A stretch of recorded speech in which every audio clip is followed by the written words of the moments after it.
From the low desert in beautiful Tempe, Arizona, this is Politics in the Past with Robert Ferguson, brought to you by the Center for American Institutions.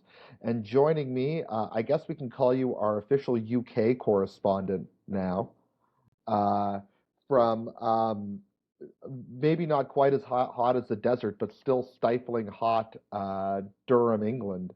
This is Thomas Hodkinson. Thank you for joining us. Hello again, and thank you for having me on again. So last time you were in Wales, and it was sunny and lovely in Wales the last time you were on, and now you're up in Durham, where it's you were saying 28 degrees Celsius. Yes, just about. Okay, so that's just about 90 for American listeners, and I suspect the humidity is probably a lot worse than we're getting here in the desert. And what's the air conditioning situation like in Durham? There isn't aircon in the UK, so everyone just sweats it out. Right. Yeah, fair enough. Um, well, anyway, hopefully it's not. Hopefully, you're in a relatively temperate, comfortable room with a nice fan. Yes. So anyway, as things are heating up in London, that's a terrible pun. I'm sorry. We wanted to bring you back on because since the last time we've had you on, there have been some considerable changes that we thought might happen, but maybe happened a little earlier than we'd anticipated. And although I think generally the schedule that you gave was that you sort of thought that Starmer would be out sometime in the fall.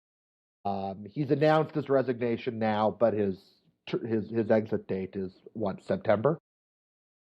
Yes. I mean, it depends really what happens with nominations in the Labour Party. And it could go sort of one of two ways. So it could go down one way, which is Burnham nominates himself and no one else nominates themselves in the Labour Party, in which case then Burnham is effectively just coronated in July. But if Burnham sees a challenger, then there'll be a full leadership contest over the summer, and then presumably, he would then have to fight and win in September. Okay. Okay. And if he's acclaimed, then he'll probably just take over relatively quickly, I expect. I mean, there's discussion. I think I don't know really what would be happening. I don't see why, if he was just declared leader, why he wouldn't just take over straight away. It depends, because Keir Starmer has been quite determined to sort of control this whole process himself. So he might want to hang on until September, because he was talking about some summits, some NATO summits, and other international summits. No, that makes sense. That makes sense. And I understand, wanting to, when you're the prime minister in this situation, kind of wanting a bit of a farewell tour yourself at G7s and NATO summits and that kind of thing.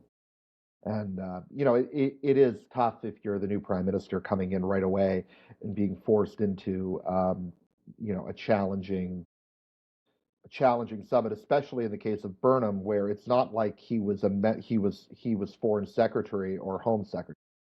He's coming from outside the cabinet. Yes. And I mean, obviously he had a cabinet position whilst he was with Tony Blair, but he's been out of Parliament for a long time. So a lot of these people will be pretty fresh faces. Mm-hmm. Yeah, the Labour caucus, I expect, is a very different looking Labour caucus than the one that he departed back in 2008. Yes. Okay. Well, Given how old were you in 2008? I would have been 2. Okay.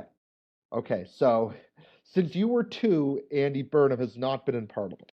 No, he was in Parliament in 2016. He left in 2016 to run for Manchester, but Right. he left cabinet, I think, in 2008. Sure. Okay, that makes sense. Yeah. Okay.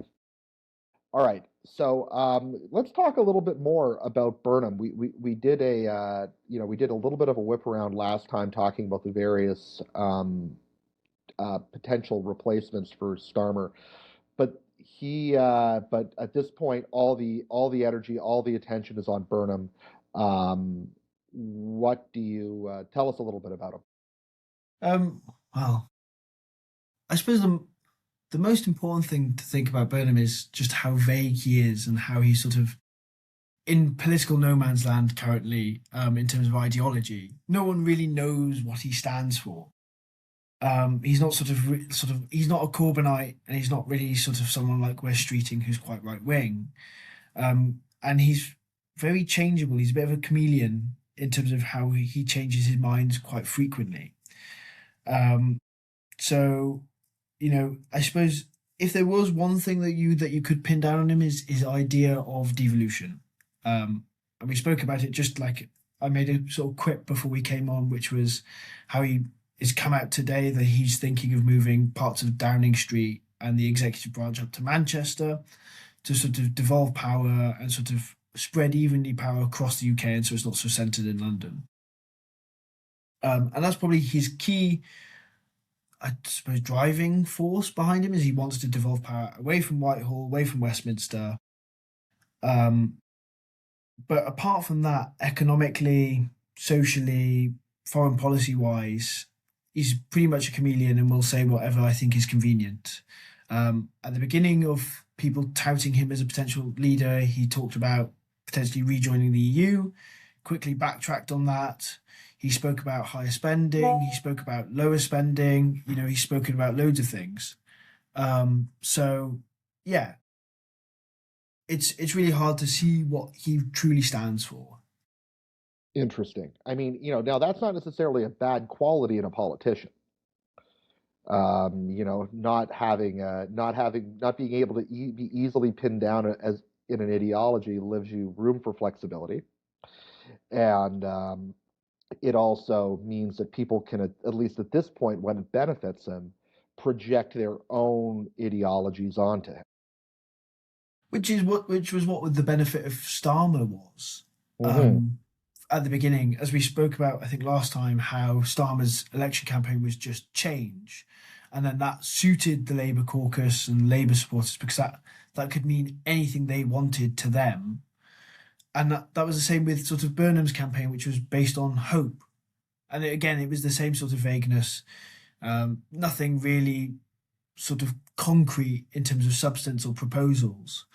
And so I think, yeah, that's great for winning the election. But in terms of then forming a government and having a mandate to actually go into Parliament, that's where we'll see the cracks.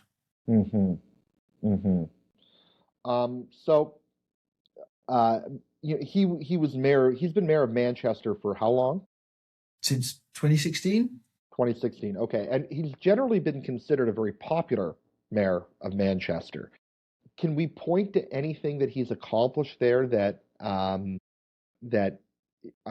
gives him this reputation, or is it mostly a vibe thing? Um, I would start by saying, obviously, being mayor is a very different job. And Nigel Farage sort of very astutely put this. It's a very different job than being a prime minister, in the sense of not just amount of work, but you get all the niceties of being a mayor. You get to go to like the openings of shops and memorials and monuments, and you get to cut the ribbon. You get to be that sort of very ceremonial figurehead, and you have sort of really easier things to deal with, like public transport. So that's one thing people have really liked him is his strive for public transport that's been really effective in Manchester. People really like the use of trams, efficiency on buses. And so that's been a thing that people have really loved about him, and the regeneration of Manchester city centre, collaborating with businesses. But that's in a way those are quite easy things compared to what a prime minister has to do because it's not national broad policy. It's just sort of encouraging people to set up business and set up shops in Manchester. Making sure buses run on time. And so I think. Yeah, sorry, go ahead. So I think it's that. I think there's a really credible thing, but that's not necessarily going to translate into success as a prime minister. But then I think it's a vibe thing. He comes across as a really sort of down to earth man of the North, who understands the feelings of people in the North that they're rejected or sort of overlooked by the Westminster bubble. And I think that sort of vibe is what's carried him to Westminster and what people really like about him across the country. Fair enough. I mean, the way you're describing him, very different people, I guess, but he sounds like Boris Johnson. I would say he's very similar to Boris Johnson, just a sort of different background. But like loved being mayor, was good at being mayor by all accounts. I mean, not necessarily into the nitty gritty on policy, but was a great mascot for the city. Was great at like encouraging and cajoling people to do things. I think people generally look fondly upon Johnson's tenure as mayor of London. Um, and the Olympics were held in London at the time, which was also, a big help for him. But like he liked that, and he was good at that.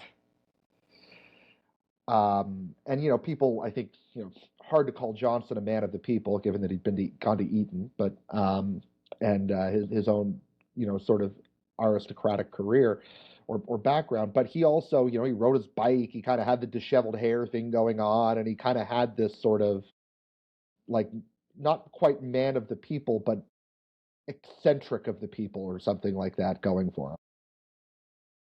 Yeah, I mean, I'd say a lot of those attributes are the same for Burnham, in the sense that I wouldn't really class Burnham as a man of the people. He's sort of been a bit of a career politician.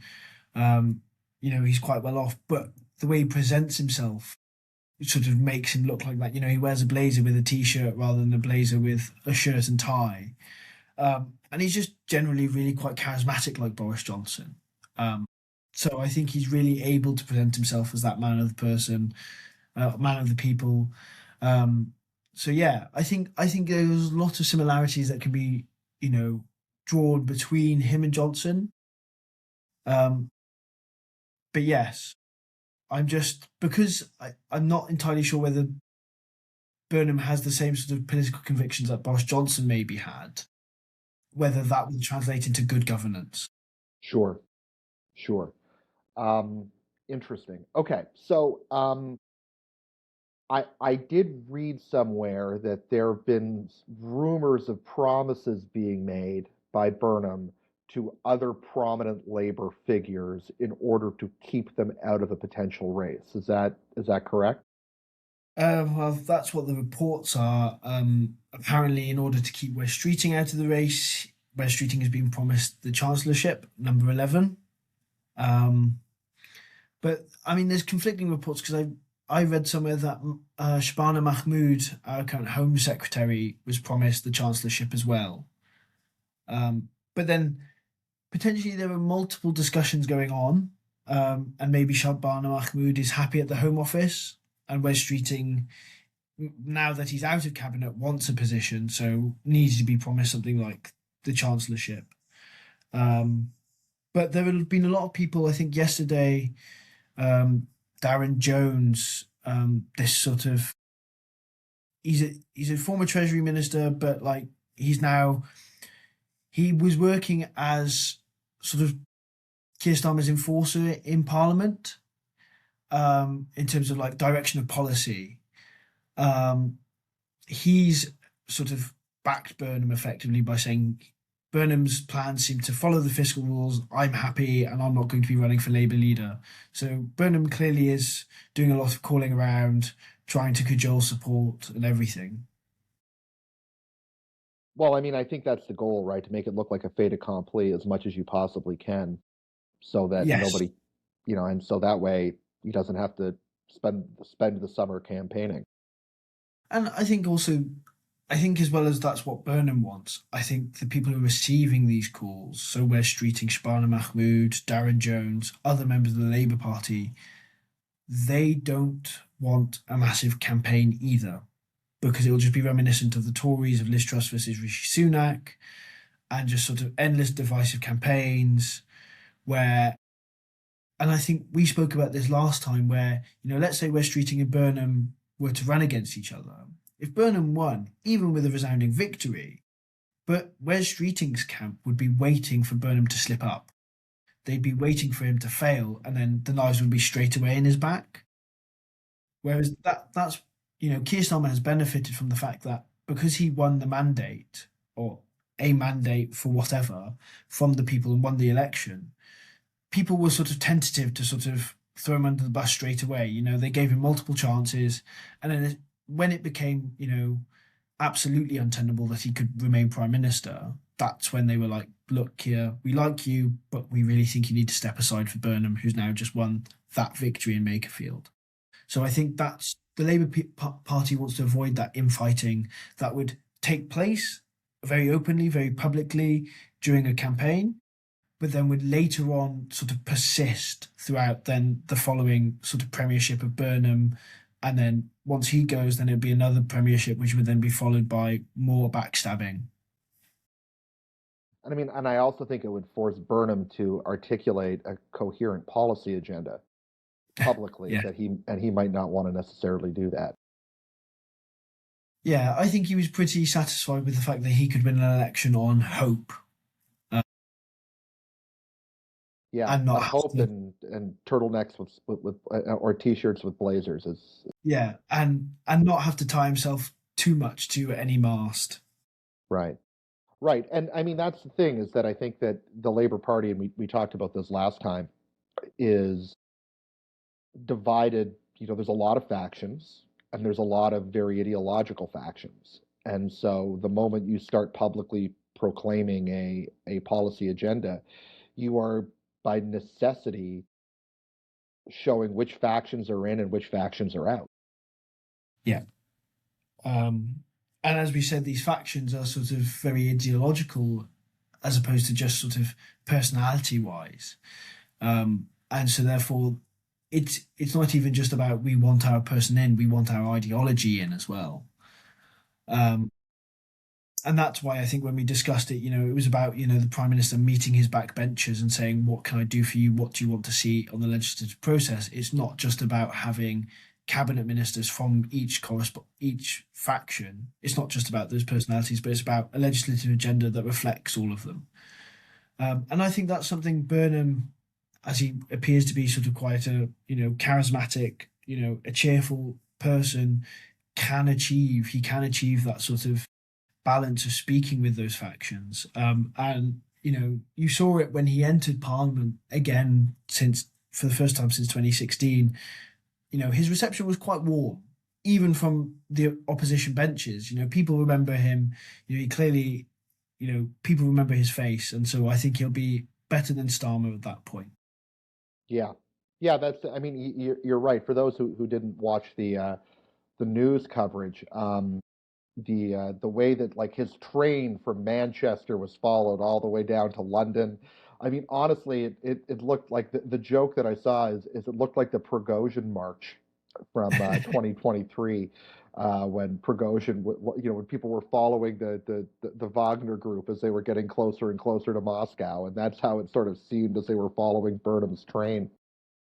I mean, then all the way through to his walking into the House of Commons, which, as Yeah, you said, he showed there was some jocularity and yeah, showing his charismatic side. I think.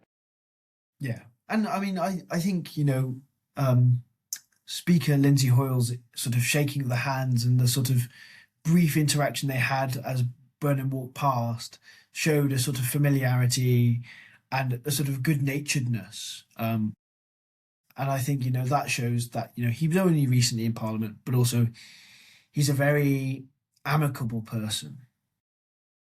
And it's a welcome back Yeah. as well. We always knew you'd come home, Andy. Welcome back. Very interesting. Okay, so again, there's still some uncertainty as to whether there will be an opponent. This conversation with you has sort of persuaded me that there probably won't be one in the Yeah. race. I think with Wes Streeting having backed him, I think it was within almost about 10 minutes of Burnham announcing his leadership bid after Starmer's resignation, Wes Streeting published a letter saying he's backing Burnham for PM. And I think Wes Streeting was probably the most likely sort of candidate who would have put himself forward. And I think if he's not confident enough, I don't think Angela Rayner would. I don't think anyone else would either. So it's the king, the king in the north, the king of the north. What's the The King of the North. king of the north? All right. So he comes into Parliament. What are we? 2 years into the mandate, or 3 years into the mandate? We're 2 years, Uh, right? it will be 2 years on the 4th of July. Okay. So that means, and it's 5-year mandates in the UK, right? So in theory, he doesn't have to call an election for 3 years, right? Yeah. Um, do you imagine he'll want his own mandate? So this is another sort of debate that's happening within the Labour Party at the moment. Is some MPs and members are saying Burnham should um, he should call an election when he is made leader, so that because he didn't win a mandate at all. Um, so I don't think he would. Not maybe immediately. Because I think the polls are too bad for Labour at the moment. But I think potentially, within maybe 6 months or a year, if he starts to turn things around, he might. Um, in Because I think, as we saw from the Makerfield elections, he did manage to fend off reform quite substantially. And he was of a certain character that meant that, the Lib Dems and Greens were willing to tactically vote to back him and therefore Labour, to prevent reform. And, things aren't looking good on the right. There's a lot of splitting of the vote between Reform, Restore, somewhat the Conservatives, depending in which constituency. So I think, there's potential, but I think it would be too much to gamble at the moment. But maybe in a year's time, if he's had an impact, he's been more charismatic, he's done some popular things, polls start to trend upwards for Labour, I think he might. Well, I mean, this is the thing that, if I were Burnham, and I'm some advisor, or some, and you had some MP going off saying, well, he needs his own mandate. I mean, one of the great things about the parliamentary system and your prime minister is that you kind of control that. And so there's no pressure on you to hold an election. There's no need for it. Maybe there's a little bit of pressure, but there's no real need for it. So why hold it? And I suppose the other thing is in terms of constitutionally, but when we're thinking about it, when you're having a general election, you're not electing a prime minister. You're just electing your local MP. So a prime minister never really has a mandate from an election. Technically, as the constitution would put it, he only has a mandate from the MPs that support him. Which, if he nominates himself and no one else nominates themselves, then that not mandate enough? And so you Right. can sort of dismiss those sort of complaints quite easily. But I think, obviously, he will want, in order to give him maybe more freedom and movability within his party about what he wants to do, he may want an election. So, because then he can silence any critics. If there's a cabinet minister that he needs to include, he could then get rid of at a later date if he's won an election because he's won the mandate. So I think it just gives him a bit more power and a bit more leg room in order to move as prime minister, but maybe in a year's time. Sure. And I mean, when Johnson called the early election in 2019, right, he did it because he had a legitimate policy thing that he was trying to achieve, which was the Brexit deal, right? And so when he did that, there was a really good reason to do it. And he couldn't really get that over the line without an election, Yeah. even though he had the majority. Um, so if something like that comes up, then yeah, I mean, hold the election. But I suspect that's what Burnham might be doing as well, is, he might spend a year, 6 months in Downing Street or Manchester, wherever it ends up being, actually thinking about what he wants his major policy goal to be. Um, I I hope he takes heed what Tony Blair said, and that there needs to be a project. And I think that's what was missing from his campaign from Makerfield, was that fact that it's just change, and that's no hope. Sorry, and hope doesn't really mean anything in terms of actual legislative promises.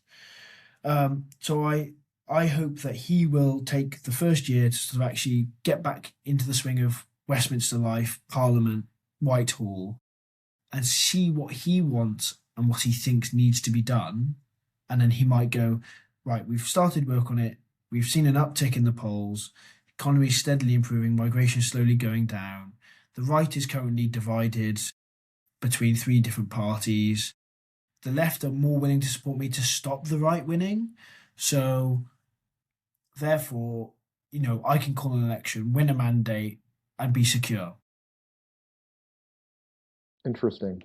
Very interesting.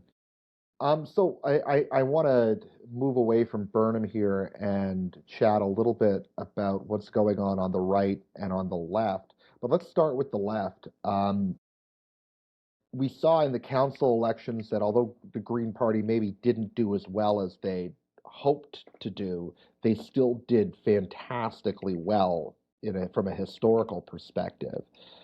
Um, is is Andy Burnham, do you think, better suited to defend off a challenge from on their left flank from the Greens than say Keir Starmer was?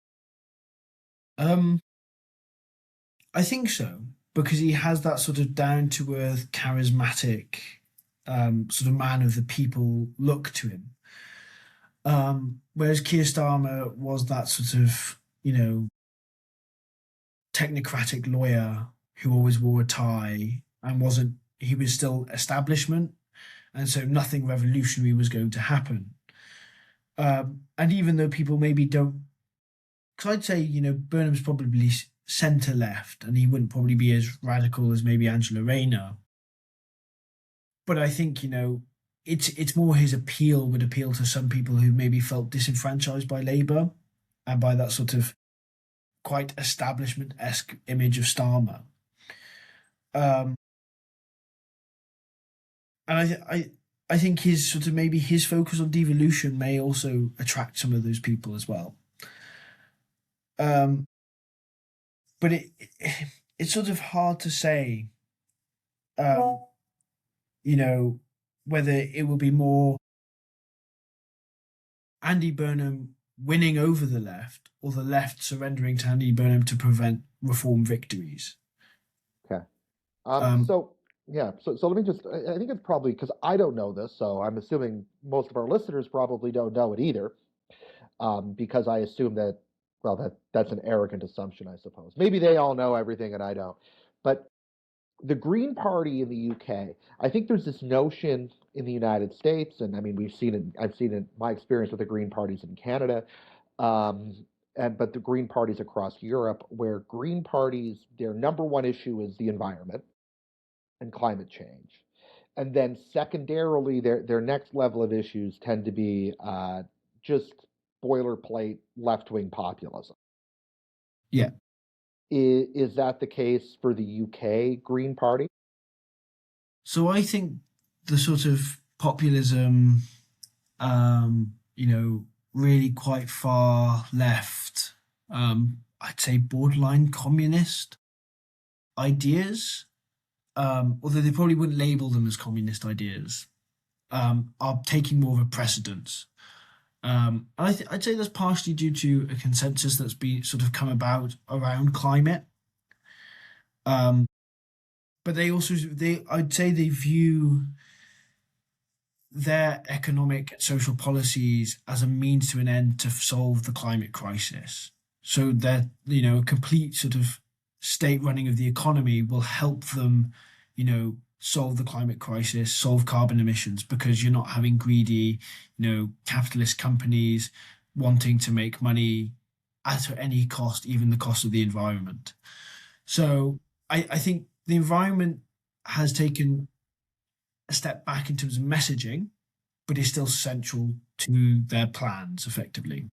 That's interesting. That's really interesting. I like how you put that. That it's sort of taken a step back because yeah, we've seen that again on the radical left, the environment is still there, but it is not front and center like it was 5 or 6 years ago. I'll give you an example. In 2019, when I first moved to the United States, in Athens, Georgia, which was a college town, there right outside campus every Friday they were still doing climate strikes. Right, the Greta Thunberg climate climate strike thing. And there'd be a few old hippies there and hundreds of young students. Coming out of COVID, it was just the old hippies. The students were gone. And even if you take a look at like Greta Thunberg, she doesn't do climate anymore, she does Palestine. Yeah. And is Palestine where a lot of the emphasis of the messaging is of the UK Green Party?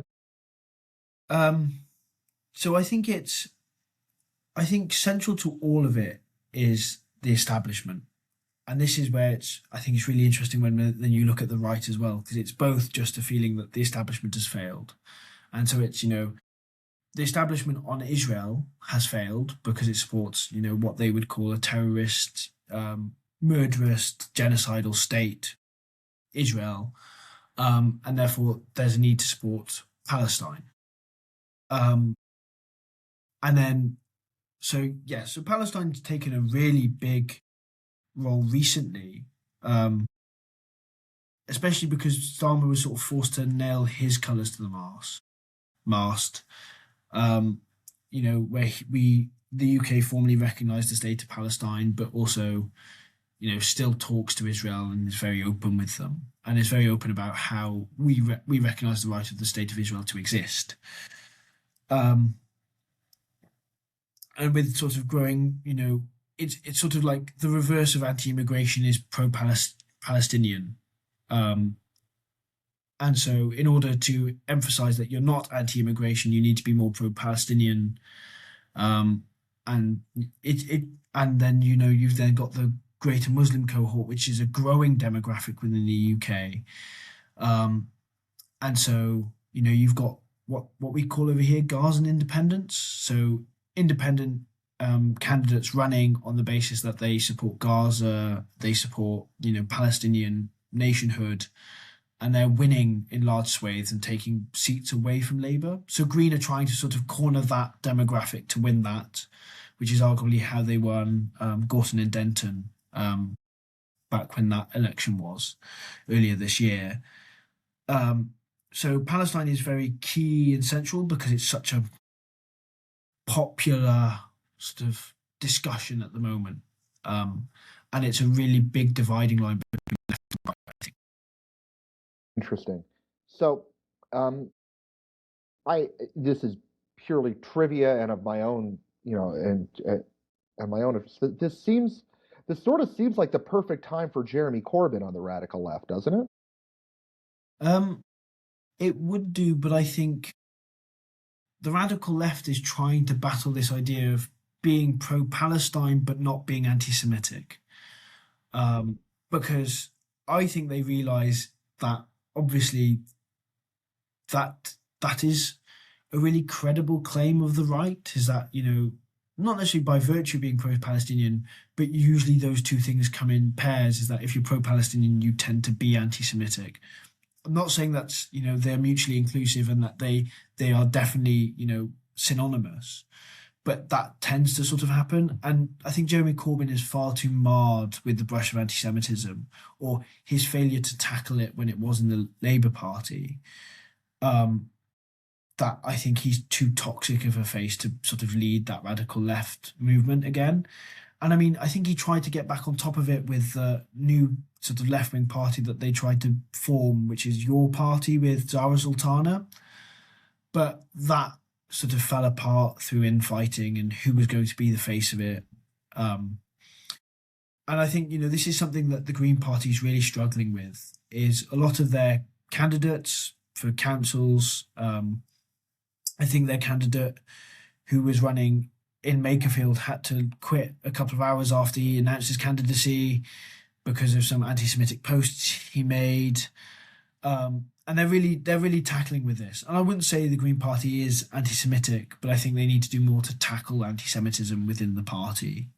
And I think this is a really contentious issue, and that's why Jeremy Corbyn would never be invited by the radical left, because it would be too toxic to it. The right-wing media could instantly go, this is a person who was high profile, who had plenty of opportunities to distance himself.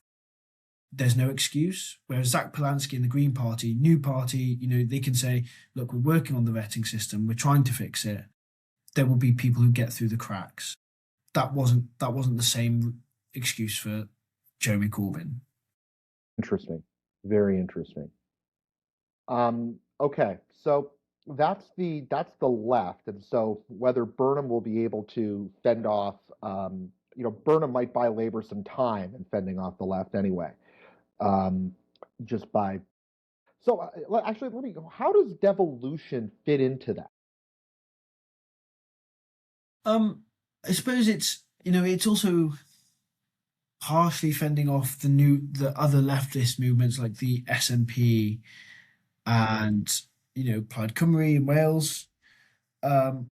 It's about sort of saying Westminster is listening to you.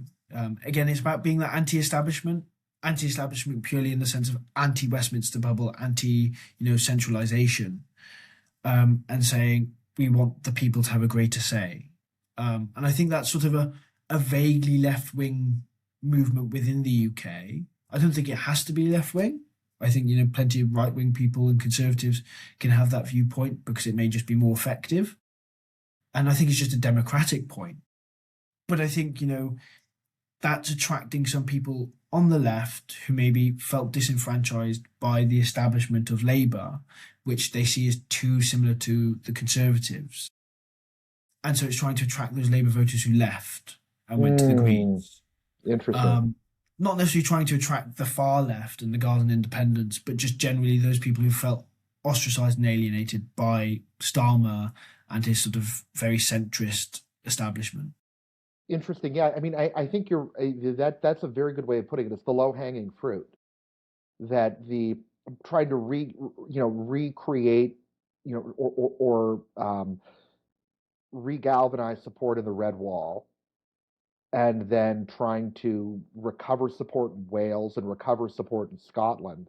If you do that, you can afford to lose the occasional urban English constituency to the far left. Okay, interesting. Which means, and that's really interesting because that means that the center of politics with Andy Burnham as Prime Minister is going to move out of London. Yes. Obviously, in terms of constituencies that they will be fighting for would be not in London, and, more power would be taken out of London as well. Right. Yeah, I was going to say administrative power is one thing, but I just mean the center of political contest is going to be taken out of London. And so, okay, so what does that mean for the right? If, there are now three, other than the Conservatives, there's Restore and Reform. Now, I don't think we talked much about the Reform-Restore split on the last episode. Are you able to talk about that a little? Be able to talk about that? Yeah, I mean, I suppose we didn't talk about it much because they were really new. They're only a handful of months old currently, and no one really quite saw how much support they'd get on a broader national scale. So their leader, Rupert Lowe, is their only MP, and he's based in Great Yarmouth, which is sort of south east England. And he's got a really solid sort of base of support there. It's sort of coastal town. Really feel, again, it's that sense of it feels rejected by the Westminster bubble and urban centres. I'll come back onto that and how that sort of links, how this sort of dichotomy, but also similarity between the radical left and then the right as well. And so Restore, they're much more bombastic in their ideas for immigration. I think, Rupert Lowe has said it was either if we need to kick out millions, or he may have even said if we need to kick out tens of millions, we will kick tens of millions out. It may have been millions, not tens. But, sort of very, very hardcore sort of anti-immigration rhetoric of deportations.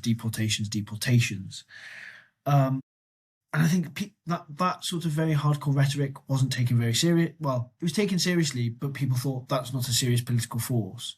They became even more single issue than reform. Reform sort of started off as sort of very anti-immigration, but then became more broadly anti-establishment, and Restore became just purely anti-immigration, as this is the answer to all our problems. Um, and so people didn't think, this could have like a broad appeal across the country. But as we saw in Makerfield, they came third. Um, you know, Labour won by 24,000 votes, Reform by 15,000. Reform then got 15,000 votes. Restore then got 3,000 votes. Then the next biggest party were the Conservatives with 900 votes. So Restore obviously received quite a lot of support. For a party that's not even a year old. When you consider how much support Reform got, initially, they were doing bits and pieces here and there, but they were nowhere near, this level of sort of attraction. And I suppose the split has come from, so Rupert Lowe left Reform. He was originally in Reform, but a personality difference meant that Nigel Farage kicked Rupert Lowe out, but Rupert Lowe was still an MP, so set up his own party. And people are attracted to Restore, as I've heard from multiple interviews, is they feel Nigel Farage and Reform, especially with the letting in of former Tories like Robert Jenrick and Suella Braverman, is too establishment. So you've got an anti-establishment party, and then you've got a more anti-establishment party that thinks the anti-establishment party is too establishment. And they think that, what Nigel Farage is promising may be great, but he'll never do it because he's just like all the other politicians, like Boris Johnson, who promised, sovereignty, pride back in Britain, but then never actually accomplished it and betrayed the people. I mean, the way that I've seen the difference, and I mean, you would know a lot better than I do, but that, for instance, on immigration, Reform's perspective is like no more in, and whereas Restore is millions out. Yeah. And so that is a pretty significant policy difference. Yeah. I'd say that's probably, I would say Restore is still pretty much single issue. I wouldn't say they've really branched out, partially because they've only got one MP. They haven't really branched out and gone, like Reform has, and talked about civil service reform, tax reform, education reform. They've really only been sticking to the immigration talking, and that is about deportations. Well, Reform's trying to position itself as an alternative to the Conservatives, right? Yeah, they're trying to position themselves as a sort of new Conservative party that is slightly more to the right. Right, government in waiting. So, while Restore, it owns a single, it's got one issue. It's a big issue. And I suspect that Rupert Lowe doesn't expect to form government in the next election. Well, I don't think at this moment, but maybe he feels slightly emboldened by that result in Makerfield. Sure. Well, he might be. Here's the thing: he might be strong enough to deny someone it. Yes, well, that's what's really interesting about the Makerfield by-election, was that the difference between Reform and Labour was not the size of Restore's vote. The left had coalesced around Andy Burnham and Labour, and even I think I was listening to some interviews, and there were people in Makerfield who said they voted Reform in the 2024 general election, but they were going to vote for Andy Burnham in the by-election. So maybe the split on the vote will, reduce Reform's chances and will deny them an election. But I think also there's a chance that Andy Burnham and his part to play may also deny Reform a victory. Interesting. I mean, that is interesting that there were people who voted Reform in 24 and in the Makerfield by-election voted for Burnham. I mean, part of that could just be, and whenever a leader or whenever a an ostensible, because he's not leader, but he's sort of leader in waiting, is in a by-election. I mean, again, and I'm just going for the Canadian experience here. Lots of people end up voting for them Yeah. just because it's like, hey, listen, clearly you're going to be the leader. You deserve a spot in Parliament. You're not the leader of my party, but you're going to be prime minister here. So let's get you to Parliament. We don't need to fiddle around too much. And I suppose that would somewhat make sense. And I suppose there were probably some Reform people who thought we're so anti-Starmer Yeah, that we'd rather have Burnham, we'd rather elect Burnham so he can go and kick out Starmer. true. Yeah. But then there's a question of, were there many Reform people who were maybe thinking, but Andy Burnham actually might be more left-wing than Starmer? Right, but maybe And those people who voted for reform are more left-wing than Starmer in 2024. They just don't like Starmer yeah, and also don't like the Tories. and don't like the Tories, right? They are themselves more left-wing, what you and I would call more left-wing.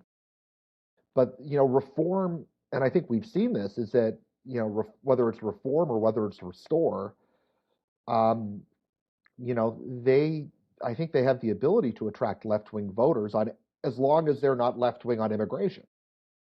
Yeah, yeah, and left-wing probably on foreign policy.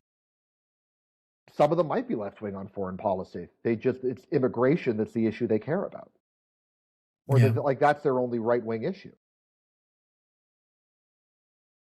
I mean, I think of there's lots of there's a major political coalition notion. Yes. And anyway. I mean, I'm speculating here, as I am wont to do. That is my privilege. I get to speculate. Okay, so how this how let's talk about the Tories. Actually, we haven't talked about the Tories yet. They just won a big by-election the same night as Makersfield. I'm assuming it was the same night. Yeah, so same day there were three by-elections. Aberdeen South, Arbroath South in Scotland as well, and Makerfield. And the Conservatives won in Aberdeen South. Although, obviously, you said before, bit surprising. I don't think necessarily surprising if you watch the race closely. People had, the polls were pointing to a potential Conservative victory. But everyone's eyes were so glued to the screens on Makerfield, because obviously Andy Burnham is the potential next Prime Minister, that people sort of ignored Aberdeen South a bit. But Conservatives won. It was a SNP seat previously. Conservatives won with 14,000 votes. SNP had 8,000, Reform 2,000, and then Labour 1,000. Interesting. So quite a healthy majority of 6,000 votes for the Conservatives. Not sort of, a particularly close election there. And so that's a good sign for Kemi Badenoch and the Conservative Party. We're not a dead party. The Conservatives are a party that can come back where it needs to be. And I think it's a really good point it's a really good victory for the Conservative Party, because a lot of right-wing commentators have spoken about how the Conservative Party is the Conservative and Unionist Party. And how can we be a Unionist Party if all our support is completely destroyed in Scotland, Wales, and, well, Conservatives don't run in Northern Ireland? How can we be a Unionist Party if the other members of the Union don't support us? And so I think that's really good that, we've won, first of all, a by-election for, Parliament, not just a council seat. Reform came third, but it was in Scotland where we've been sort of ruled out of really winning at all in Scotland ever. And it shows that, our campaigning, if it's correct, Kemi Badenoch's leadership has been good because it's been on the money, it shows a path back to victory generally, but probably more so in the near future, limited victory. Yeah, I mean, I think. Can you talk a little bit about Aberdeen? So Aberdeen is the sort of the east coast of Scotland, um, northeast coast, um, and so there was quite a lot of jobs coming from North Sea oil, um, and so which the Labour Party have recently, um, said we're not going to be mining the oil from North Sea oil, which is a major oil reserve for us in the North Sea, largely untapped, but is currently being mined by the Norwegians. Um, and so, you know, there are multiple facets to that point. Energy costs are going up, jobs going down from that point. And so everyone's sort of asking the current Starmer government, but more broadly the left, why don't we access North Sea oil, bring energy costs down, improve jobs, um, and it just seems like a win-win situation. Although okay, even if you are someone who wants to protect the climate, it's a fossil fuel. Norway's just mining it, so they're going to be using it anyway. Why don't we get a piece of that pie? And China obviously is constantly increasing its carbon footprint. We make up something like 0.2% of the world's carbon emissions. We, us using this to bring down our energy costs temporarily whilst we find, more renewable alternatives does not seem like a massively like morally corrupt thing to do. And it will save a lot of people money and will give people jobs as well in the meantime.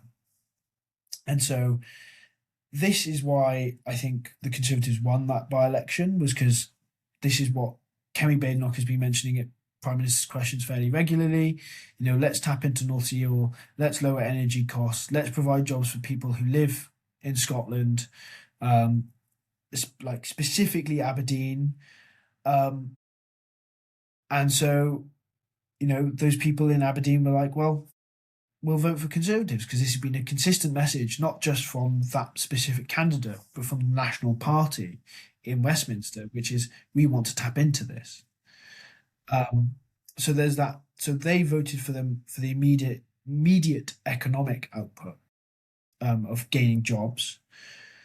But I think also we've seen a lot of crisis hitting the SNP fairly recently with Nicola Sturgeon and her former husband's embezzlement claims, which are quite funny. Yeah. Yeah, maybe you could talk a little bit more about that. Yeah, so Nicola Sturgeon, former leader of the SNP and former First Minister of Scotland, she was married to a man called Peter Murrell.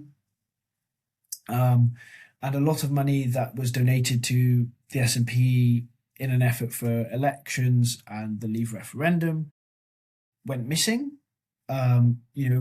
Quite notably went on something like £100,000 motorhome, which Nicola Sturgeon had no idea he bought.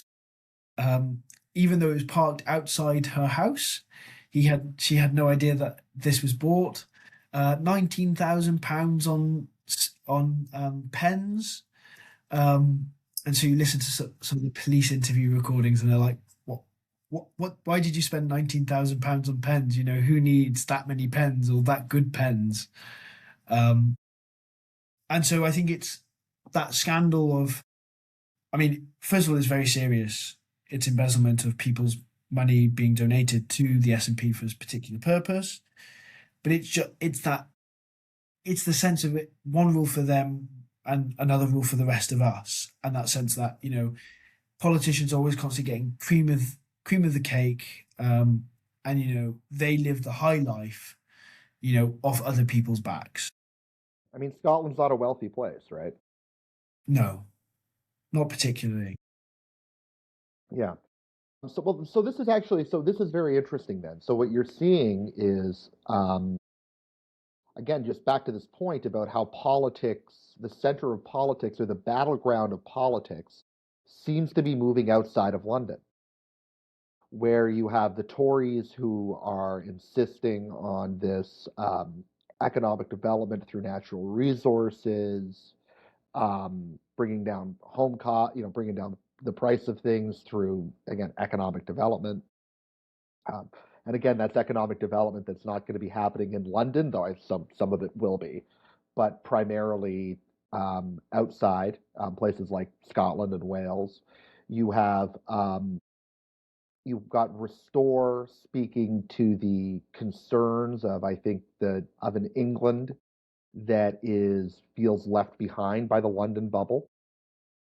You've got you've got Reform, who's taking the anti-establishment concerns of the rest of the country and trying to channel them into a governing coalition against London. And now you have Andy Burnham from Manchester, who's trying to devolve and move power. So there seems to be broad agreement across all of the parties that power has to leave London. Yes. And I think it speaks to what some people are talking about currently in the UK is this shift from like a shift of a divide. What used to be sort of a north-south divide, the north felt very jealous of the south, and they looked to them and went, you're very rich. You've got all this money. The hard industry up in the north has been shut down. In the 1970s, 1980s, 1990s, and a lot of the economic development happened in the south. That has now shifted from that to an urban versus rural divide. And so you have, major cities like Manchester and London, which are getting a lot of the investment, a lot of the jobs, a lot of the economic development. People, although costs is still going up, people are secure that they have jobs at least. But then you go rural and people don't have so much money. They're struggling and they just feel completely left behind because politicians have been focusing on cities as political battlegrounds. So that means that they've tried their best to keep, investment, economic development there, and therefore subsequently have ignored, the rural communities. And so you see this in how, these different parties talk about where they're winning initially, these insurgent parties, where they're winning. And that is, Restore's winning on coastal towns, Reform's winning on coastal towns. Aberdeen South, it's a coastal city, that's where Conservatives are winning. Although Andy Burnham was mayor of Manchester and that was an urban centre, he went to Makerfield, which is, not necessarily rural, it's urbanised, but it's outside of the city's sort of economic zone. And so he won there on his election campaign. And I suppose this is where maybe the Green Party won't really ever form government, is because they're focusing still on the urban centres. But talking about the same talking points of economic development and equality to people who sort of already have that. And so people on the outside feel sort of left out. Well, that's interesting. So, I mean, but it also gives them open runway, where if you want to focus entirely on the urban areas and you want to focus entirely on the concerns of urbanites and economically upwardly mobile urbanites and their social concerns, whereas in Aberdeen or places outside, places in rural Scotland, there might not be that many people talking about the Israel-Palestine issue. I'll bet you there is in London. There's a lot more people doing that in London. And so that actually creates an opening. But I suppose it's just how much of an opening does that give them? Sure. In terms of number of seats. Sure. I suspect, over the coming elections, we'll see the Greens will win pretty consistently in urban centres, as they did in Manchester in the local elections. And although they didn't do as well as people had sort of speculated in London, obviously they still did win some pretty key seats in London. I think we'll see them do better in London. Do they have any seats in Parliament? I think it's about 4. Yeah, I mean, but there is one actually not too far away from where I live in South Wales. It's just across the border in England. So Well, it's not just, Hereford? yeah, it's not just in London. It's not just in the urban centers No, then. no, it is. It is. It is. They do have some rural, but then they typically are very much climate orientated as opposed to sort of Palestine orientated. Um, At least historically. yeah, so they've got. I'm trying to find it, but it's something like three or four Okay, yeah. seats. And how many does Reform have now? After the defection? Five. Okay, okay. It is remarkable, Um, it is amazingly remarkable how the energy seems to be with parties that have less than 10 seats yeah. in a parliament of 600 seats. How many Yes. seats are in So parliament? that's 665. Right. Yeah. And that's obviously fixed. 650, 650 seats.